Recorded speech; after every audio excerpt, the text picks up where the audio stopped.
guys some of my favorite conditioning exercises.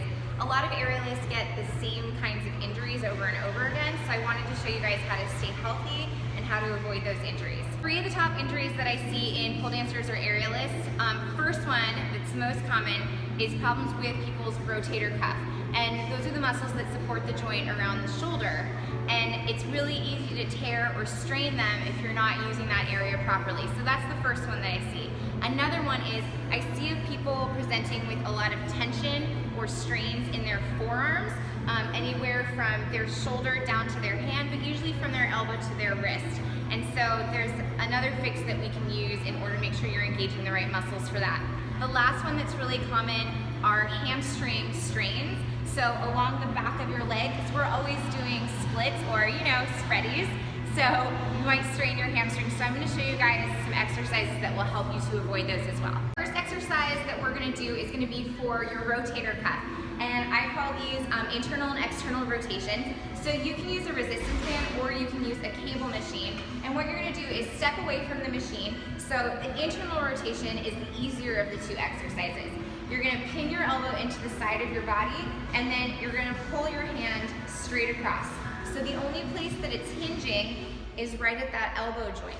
Now, if you feel like your elbow starts to come out away from it, or if your wrist is doing more of the work, you need to reset and make sure you're doing it properly. As you do these, you should do about 10 on each side. You should feel the burn right here in your anterior deltoid. Then, you're going to take a step in, because this one's the harder one. You might even want to lighten the weight up a little bit, because this muscle tends to be a little bit weaker. We're going to do your posterior deltoid, and we're going to do external rotations. So it's the same setup, elbow pinned into your body, and now you're going to bring it outside. So same thing, watch that wrist. Is your wrist moving around a lot? Are you detaching your elbow a lot from your body? Reset, make sure the elbow's enclosed. And then you should be feeling this along the back of your shoulder. So you should do 10 of these on each side and do 3 sets of that. Let's talk about tension that you might be having in your forearms. Sometimes it travels all the way down from your shoulder all the way to your hand, but more often than not, it might start in your elbow and then come down to your wrist. So not always, but a lot of the time, this might be because you're not engaging your back muscles and also your shoulder joint complex correctly. So I wanted to remind you guys of how to do that. So if you're climbing up the pole or up your silks, make sure that you're not hanging down here, right? You don't want to feel like your shoulder is pulling out of your joint. You want to feel like you're pulling it into the joint. And what that's going to do is it's going to activate all of your back muscles, and it's also going to rotate that shoulder into the socket for a lot more stabilization. So as I'm climbing, I don't want to be here. An easy way to remember is pull your shoulders away from your ears, and that way you'll keep your back muscles and your rotator cuff muscles nice and safe. So once again, we're here. Make sure you pull your shoulders away from your ears and climb here instead. A conditioning exercise that you can do for your back and that you should be doing if you're doing aerial sports are pull-ups. You can do any variation of pull-ups. You can use an assistance band, or you can use the machine that provides assistance, but you should get used to doing pull-ups. It's the fastest way to get used to using your back muscles to pull up the rest of your body weight. So you can use rings, which are my favorite, and what you're going to do is face your wrists away from you. With the rings, my wrists are naturally going to rotate in as I come up, but I do want to try and fight to keep them out. Next, you're going to go from having your shoulders up here by your ears to pulling them away from your ears. So I'm here in a dead hang. I pull my shoulders away from my ears, and then pull the rest of the way up and come back down. If you want to start from a dead hang, just to know what it feels like, you're here, pull your shoulders away from your ears, and then pull all the way out.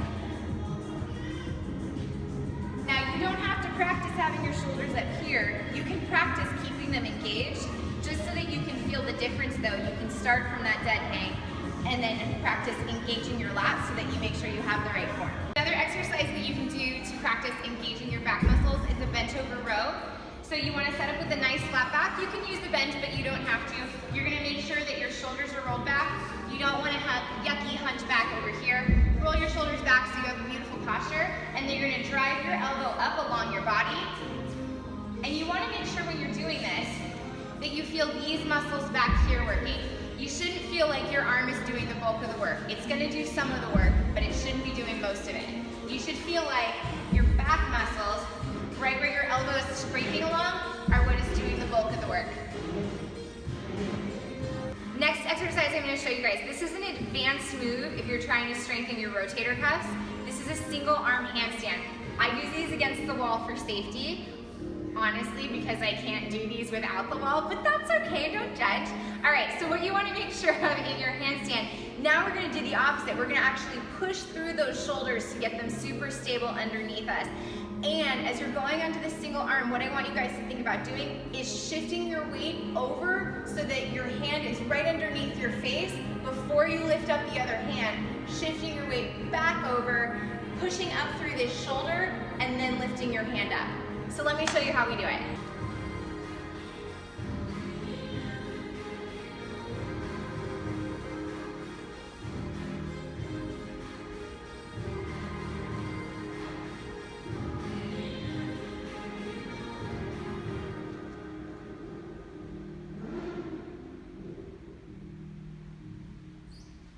To help prevent hamstring strains is a bridge.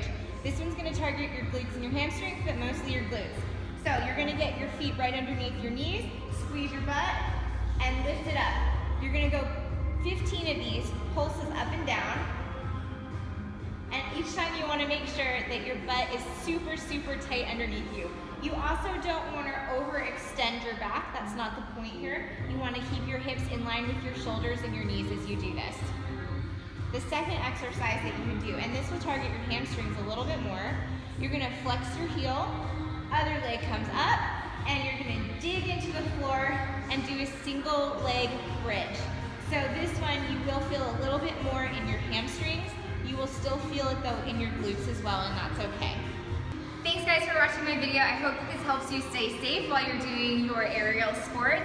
If it does help you or you like the video, please comment below with how it helped you out or share it with others who might benefit from it. Also make sure to hit subscribe underneath, and that way you can get all of my videos as they come up. Thanks guys so much for watching. I really do hope that it helps you.